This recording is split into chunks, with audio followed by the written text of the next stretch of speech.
สวัสดีทุกคนยินดีต้อนรับทุกคนเข้าสู่ห้องเรียนของศูนย์การศึกษาล้านช้างวันนี้พวกเรามาเรียนต่อ HSK 2บทที่10หัวข้อของบทที่10เป็น别找了手机在桌子上呢别找了手机在桌子上呢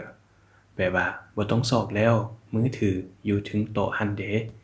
เนาะเขามาเบิ่งนำกันว่าในบทเรียนนี้เขาเจ้าได้เรียนและสอนบทเรียนเกี่ยวกับหยังแดเดี๋ยวพอเราไปเบิ่งพร้อมๆกัน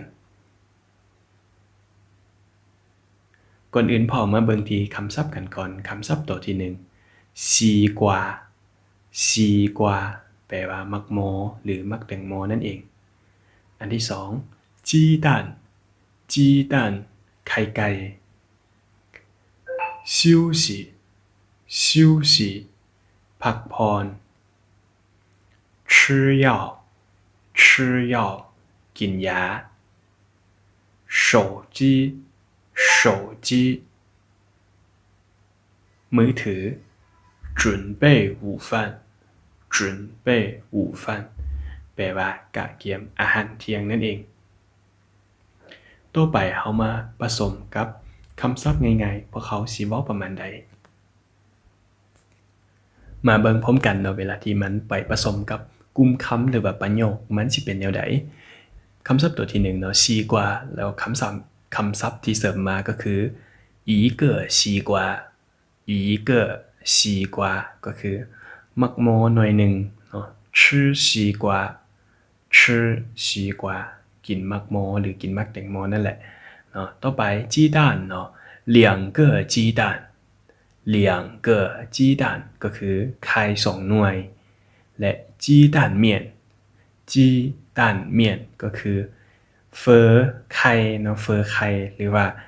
หมี่ไข่นั่นเองต่อไป休息เนาะ休息一下休息一下พักผ่อนเบิดนึงหรือว่าพักผ่อนหน่อยนึงเนาะ早点休息早点休息พักผ่อนไวๆหรือว่าพักผ่อนเศร้าๆเนาะประมาณนี้ต่อไป吃药吃药เนาะ你吃药了吗你吃药了吗เจ้ากินยาแล้วบ่เจ้ากินยาแล้วบ่别忘了吃药别忘了吃药ก็คืออย่าลืมกินยาเด้ออย่าลืมกินยาเด้อต่อไป一个手机一个手机แปลว่ามือถือหน่วยหนึ่งเนาะ用手机打电话用手机打电话ก็คือใช้มือถือโทรเนาะตัวสุดท้ายเนาะ准备午饭ถ้าแบบไปประกอบใส่กันกับคำศัพท์เนาะหรือว่าประโยคมันก็จะได้ว่า妈妈在准备午饭妈妈在准备午饭ก็คือว่าแม่กำลังกะเกียมอาหารเที่ยงเนาะ谁在准备午饭谁在准备午饭ก็คือประมาณว่าไผกำลังกะเกียมอาหารเที่ยงและนี่ก็จะเป็นหมวดคำศัพท์และประโยคตัวอย่างง่ายๆเนาะที่จะให้ทุกคนได้เรียนรู้ไปพร้อมกันทุกคนรู้บ่เวลาที่เฮาขยายคำศัพท์ออกมาหลายแบบนี้เนาะจะสามารถให้น้องๆเนาะเข้าใจคำศัพท์แล้วบ่พอยังสามารถรู้วิธีการเว้าหลายขึ้นแน่นอนในการที่สอนในห้องตัวจริงของพวกเขาก็นำใช้วิธีการแบบนี้ทุกคนเลยเนาะอาจารย์ทุกคนแนะนำให้ใช้วิธีการแบบนี้เพื่อเน้นนักให้นักเรียนเข้าใจคำศัพท์และรู้จักวิธีการนำใช้หลายขึ้นอันนี้ถือว่าเป็นเทคนิคของศูนย์ภาษาพวกเขาต่อไปพอออกมาเบิ่งที่บทสนทนานำกันเนาะบทสนทนานี้เขาเจ้าอยู่ใจจาเนาะสถานที่แม่นอยู่เฮือนเนาะทุกคนมาเบิ่งพร้อมกันเนาะมาฟังคำการอ่านครั้งที่1ก่อนเนาะ不要看电视了明天上午还有汉语课呢看电视对学习汉语有帮助明天的课你都准备好了吗都准备好了ต่อไปเดี๋ยวเรามาอ่านและแปลไปพร้อมๆกันเนาะทุกคน不要看电视了明天上午还有汉语课呢บ่ต้องเบิ่งโทรทัศน์แล้วเนาะมื้ออื่นตอนเช้ายังมีวิชาภาษาจีนเด้看电视对学习汉语有帮助เบิ่งโทรทัศน์มีผลช่วยในการเรียนภาษาจีน明天的课你都准备好了吗บทเรียนมื้ออื่นหั่นเจ้ากะเกียมหมดแล้วบ่都准备好了กะเกียมดีหมดแล้วเนาะตัวนี้ก็จะเป็นการอ่านและการแปลไปพร้อมกันถ้าว่าทุกคนสนใจสามารถกลับขึ้นฟังหลายเทื่อและอ่านไปตามเสียงของเบาก็ได้เนาะเดี๋ยวพาอ่านอีกเทื่อนึงเนาะ不要看电视了明天上午还有汉语课呢看电视对学汉语有帮助明天的课你都准备好了吗都准备好了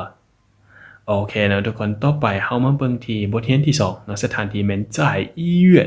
ก็คืออยู่ห้องหมอนั่นเองเนาะมาเบิ่งนำกันเนาะเขาเจ้าเว้าหยังกัน别看报纸了医生说你要多休息好不看了给我一杯茶吧医生说吃药后2个小时不要喝茶医生还说什么了医生说让你听我的เดี๋ยวเรามาฟังตัวเสียงอ่านและแปลไปพร้อมกัน别看报纸了อย่าอ่านหนังสือพิมพ์แล้วหรือว่าบ่ต้องอ่านหนังสือพิมพ์แล้ว医生说你要多休息ท่านหมอว่าเจ้าต้องพักผ่อนหลายๆ好不看了给我一杯茶吧โอเคบ่เบิ่งแล้วเนาะเอาซาให้ค่อยจอกนึงแดหรือว่าเอาน้ำซาให้ค่อยจอกนึงแดเนาะ医生说吃药后2个小时不要喝茶ท่านหมอว่าหลังจากกินยา2ชั่วโมงแม่นบ่ต้องดื่มซาเนาะ医生还说什么了เนาะบีก็ถามคืนเนาะแล้วท่านหมอเว้าหยังได้อีกเนาะเพิ่นว่า医生说让你听我的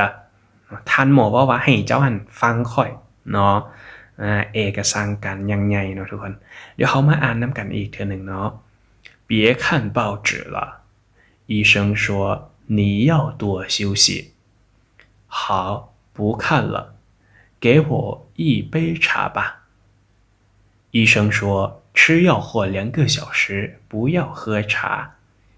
医生还说什么了医生说让你听我的และนี่ก็จะเป็นบทเรียนที่2เนาะทุกคนของบทที่10เนาะไปเบิ่งข้อ3นำกันเนาะข้อ3ก็คือจ่ายจาหลีก็คืออยู่เฮือนคือเก่าเนาะข้อ3นี่มาเบิ่งกันก่อนเนาะ你怎么买了这么多东西啊哥哥今天中午回来吃饭我看看买什么了羊肉鸡蛋面条西瓜真不少妈妈呢正在准备午饭呢โอเคเนาะเฮามาแปลและอ่านไปพร้อมกันเนาะทุกคน你怎么买这么多东西啊เป็นอย่างเจ้าซื้อเครื่องมาหลายปานนี้เนาะ哥哥今天中午回来吃饭มื้อนี้ตอนเที่ยงมื้อนี้เนาะอ้ายจะกลับมากินข้าว我看看买什么了มาเบิ่งในดูเจ้าซื้อหยังแน่羊肉鸡蛋面条西瓜真不少มีสิ้นแกะไข่หมีแล้วก็บนมีเนาะมีเถียวเนาะมีนั่นแหละเนาะทุกคนเฟอหรือมีซีกว่าเนาะก็คือมักโมโอ้ยจังแม่นบ่หน่อยเลยแม่เดซันเนาะเพิ่นถามหาแม่บีก็ตอบว่า正在准备午饭呢เนาะกำลังกะเกียมอาหารเที่ยงอยู่เด้เนาะมาอ่านพร้อมกันอีกเทื่อนึงเจ้า你怎么买了这么多东西啊哥哥今天中午回来吃饭我看看买什么了羊肉鸡蛋面条西瓜真不少妈妈呢正在准备午饭呢อันนี้ก็จะเป็นข้อ3ของบทเรียนที่10เนาะไปเบิ่งข้อ4นำกันเนาะทุกคนคือจ่ายจาหลีตัวนี้ก็แม่นอยู่เฮือนคือกันเนาะมาเบิ่งนำกัน你在找什么你看见我的手机了吗白色的别找了手机在桌子上呢电脑旁边你看见我衣服了吗红色的那件那件衣服我帮你洗了在外边呢เนาะเอามาแปลและอ่านไปพร้อมกันเนาะทุกคน你在找什么เนาะเจ้าซอกหยัง你看见我的手机了吗白色的เจ้าเห็นมือถือคอยบอสีขาว别找了手机在桌子上呢电脑旁边บ่ต้องสอกแล้วเนาะมือถืออยู่ถึงโต๊ะนั่นเองข้างคอมพิวเตอร์你看见我的衣服了吗เจ้าเห็นเสื้อคอยแล้วบอ红色的那一件เสื้อตัวสีแดงหั่นเนาะ那件衣服我帮你洗了在外边呢เสื้อผืนนั้นเนาะคอยสวยเจ้าซักแล้วเนาะอยู่ทางนอกนั่นเด้เนาะตัวนี้ก็จะเป็นบทสนทนาของบทที่ข้อที่4เนาะทุกคนมาอ่านสู่กันฟังอีกเทื่อนึง你在找什么